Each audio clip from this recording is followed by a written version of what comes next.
Hello, good morning, students. Please subscribe the channel, drop a like, share, and comment. Today's transcription number 455 of Sir Kailash Chandra's volume number 21 on the speed of 100 words per minute. Start. Mr. Deputy Chairman, I cordially welcome this bill. We cannot do too much for our children, nor can the importance of looking after neglected and delinquent children be exaggerated. It is but right that the central government should set up a model law and also try to operate that law in a manner which can be imitated by all the states. Therefore, whatever observations any one of us may have to make can only be with a view to improving the bill and making its provisions effective. Sir, under the bill, two kinds of institutions are to be set up: children's homes for the neglected children and special schools for the delinquent children. Throughout the bill, these two institutions are kept entirely separate. I do not see why there should not be an exchange between these two institutions in suitable cases. There may be delinquent children whose delinquency could be easily removed and whose retention in the special school may not be advantageous. While it may not be possible to restore the child to a parent or guardian, it should be possible to put it in a children's home. Similarly, some children in the children's home may prove nuisance and danger to the other children, and it may be worthwhile to remove those children to the special schools. I do not see any provision where the administrator or competent authority can make this exchange. I think at least it should be provided in the rules.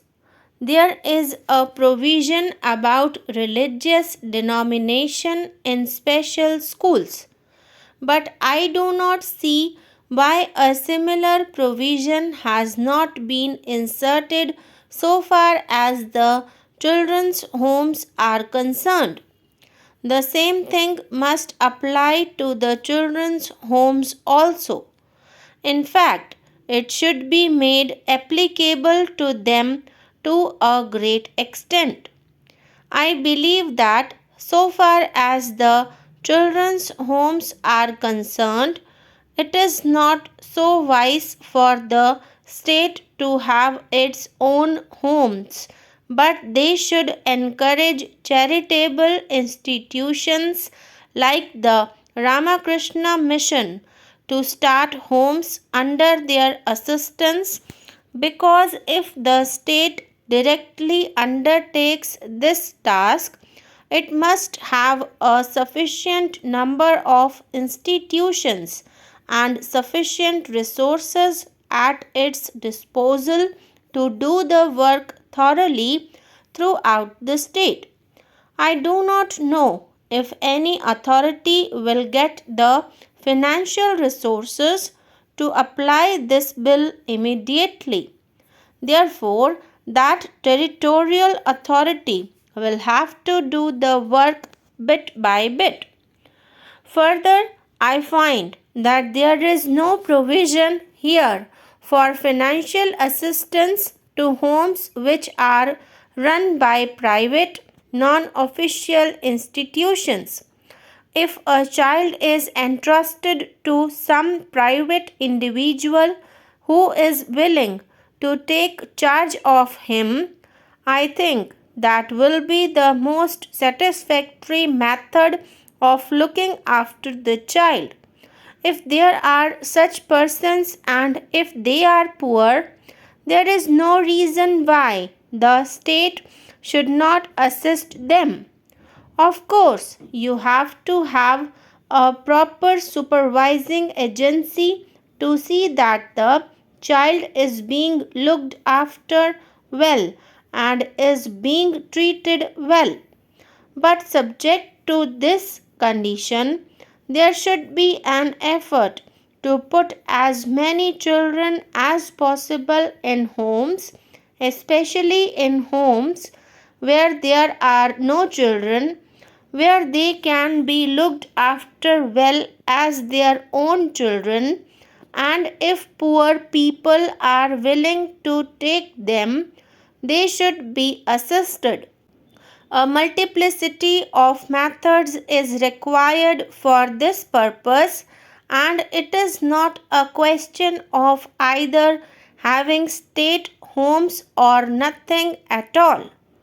Sir, to run these children's homes and the special schools, a special type of individuals is needed.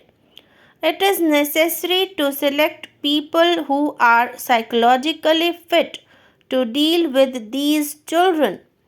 It requires a great deal of affection and patience to deal with these delinquent children.